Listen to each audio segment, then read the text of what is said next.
Malakas na bagyong Goryo, nagpakita na ng mata.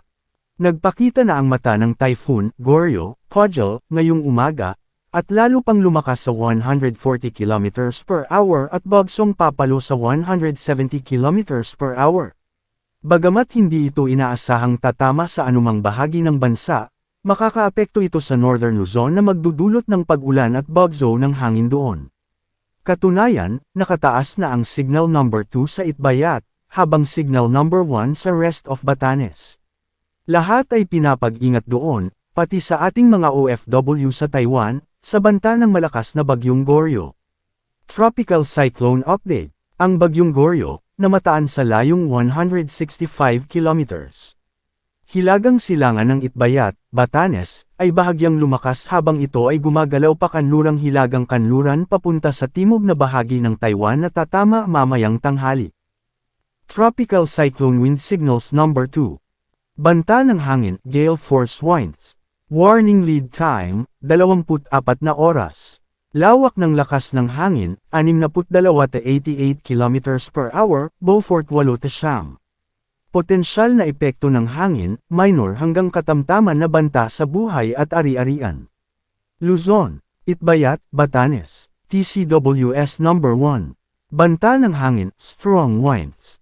Warning lead time, 36 na oras. Lawak ng lakas ng hangin, 30-61 km per hour, Beaufort 6-7. Potensyal na epekto ng hangin, minimal hanggang minor na banta sa buhay at ari-arian. Luzon, nalalabing bahagi ng Batanes. Sa ngayon, posibleng tatama ito sa Taiwan sa ngayong tanghali, 13 ng Agosto taong 2025. Abangan ang susunod na update ng Pag-asa mamayang 11 AM, 13 ng Agosto taong 2025. Southwest Monsoon o Habagat. Nakakaapekto ito ngayon sa bansa Mimaropa, Western Visayas, Negros Island Region, Zamboanga Peninsula, BARMM, Socsargen, Camarines Sur, Catanduanes, Albay, Sorsogon, at Masbate.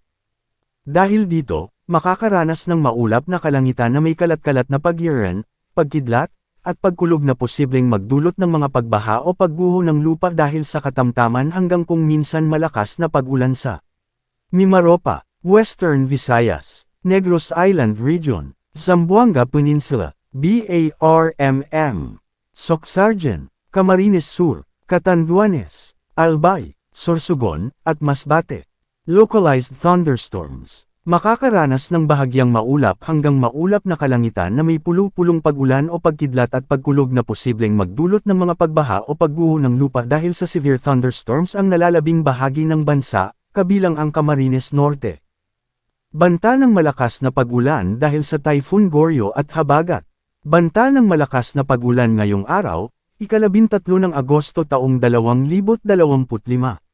Moderate heavy rains, Batanes, Cagayan, Apayao, at Ilocos Norte. Cloudy with some rains and thunderstorms.